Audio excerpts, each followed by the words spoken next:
আসসালামু আলাইকুম সুপ্রিয় দর্শক মণ্ডলী, সবাইকে স্বাগত জানাচ্ছি কালিয়াতি মিডিয়া 24-এর পক্ষ থেকে।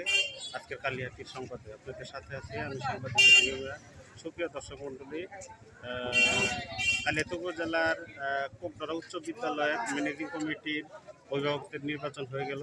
একজন বিজয়ী প্রার্থীকে আমরা পেয়েছি, যে নবনির্বাচিত বিজয়ী প্রার্থী, তার ব্যালট নাম্বার 5।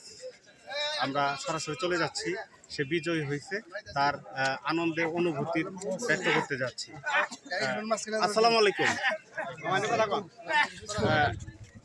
আপনার নাম পরিচয় একটু বলবেন?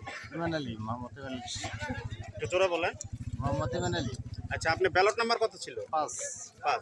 আপনি যে বিজয়ী হয়েছেন, বিজয়ী হয়ে কেমন অনুভব করতেছেন? আনন্দ অনুভব? খুব ভালো, আমাদের সাথে মনে আনন্দ হইতেছে, সে আনন্দের ভাষায় আচ্ছা, এই যে স্কুলে যে গরিব ছাত্রছাত্রী আছে, এদের ব্যাপারে আপনার কিরকম সহযোগিতা থাকবে ভবিষ্যতে? এদের ব্যাপারে ইনশাল্লাহ সার্বিক সহযোগিতা আমার যতটুকু সম্ভব, এমনকি ওই গরিব দুঃখী ছাত্রছাত্রীর পাশে নিজের শ্রম দিয়ে হলেও ওদেরকে আমি চেষ্টা করবো ওদের ভবিষ্যৎবাণী দিতে টাকা পাবো। এটাই আমার আশা। সুপ্রিয় দর্শক মণ্ডলী, আমরা শুনলাম বিজয় প্রার্থী। সবাইকে ধন্যবাদ জানাচ্ছি। আসসালামু আলাইকুম।